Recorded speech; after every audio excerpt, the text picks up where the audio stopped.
कनिष्ठ उंगली से आपके तन को छू देंगे, वही से उनके जाओ, वो स्पर्श ही इतना सुखदायी होगा कि आप उनको छोड़ नहीं पाओगे।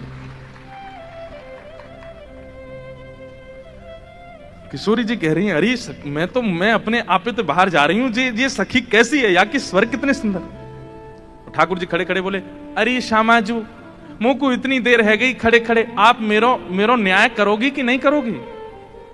किशोरी जी बोले, अरे मैं तो ऐसे बहल गई, बताओ कहा बात है। बोली, मैं आपसे आज न्याय की याचना करवे आई हूं। मैं रहूं नंदगाम में, और नंदगाम में नंद बाबा के महल की बिल्कुल समीप ही मेरा घर है। तो विशाखा जी बोली, तो नंद बाबा के पास जाती न्याय लेवे, तुम बरसाने का आई हो। बोले, वहां नहीं मिलेगा, यही मारे तो यहां आई हूं, और बात इतनी गंभीर है कि मैं वृषभानु बाबा से ना कह सकूं, आप तो ही कहूंगे। किशोरी जी बोली, कहो। श्यामा सखी रोने लगी, ठाकुर जी रोने लगे, आंसू ने पहुंचने लगे। अरे मैं कहां बताऊं, कैसे मोहते कहूं, मुझ को तो लज्जा आ रही है बतावे में।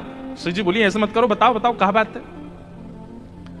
बोले, कल परसों में दही बेकवे के कायजे जाई रही, इतने में मार्ग में श्याम सुंदर आए गए। किशोरी जी थोड़ी सहम गई, श्याम सुंदर? बोले, हाँ।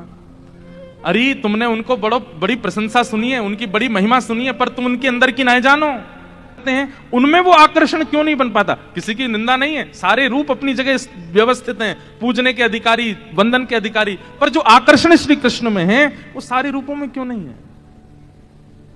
क्योंकि श्री कृष्ण जी का जो ये रूप प्रकट हुआ है, किशोरी जी को सुख देने के लिए हुआ है। अरे वो किसी सखी के संग कोई लीला भी करते हैं ना, वो इसलिए कर रहे हैं कि ये लीला किशोरी जी को पता चले और वो प्रसन्न हो जाए सुन करके।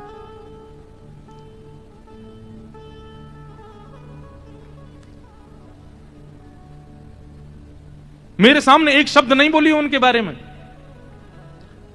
श्यामा सखी बोली, पहले तो मैंने संदेह में सुनी कि किशोरी जी को और हमारे नंद के लाला को कछु प्रेम संबंध है, पर आज तो मुंह को ऐसा लग रहा हो वास्तव में है। किशोरी जी बोली, नहीं नहीं ऐसी कोई बात नहीं है, ये तो सब तुमने ऐसी नहीं मुंह को तो लग रही है ऐसा। आप इतनों कैसे जानो वाक्य के बारे में, इतनों कैसे मानो वाक्य के बारे में। किशोरी जी एक बात बताऊं? बोले, हाँ। बोले, मैं अकेली नहीं हूं शिकायत करने वाली, ऐसी अनेक बैठी हैं। आपको ऐसा लग रहा है कि श्याम सुंदर तो केवल लीला कर रहे हैं, पर इस वक्त यही समय श्याम सुंदर कोई और सखी के संग भी ऐसी क्रिया कर रहे होंगे, वहां को मार्ग रोक रहे होंगे, वहां के हाथ पकड़ रहे होंगे, वहां की चुनरी उड़ा रहे होंगे, वहां की मटकी फोड़ रहे होंगे, और ना विश्वास होवे।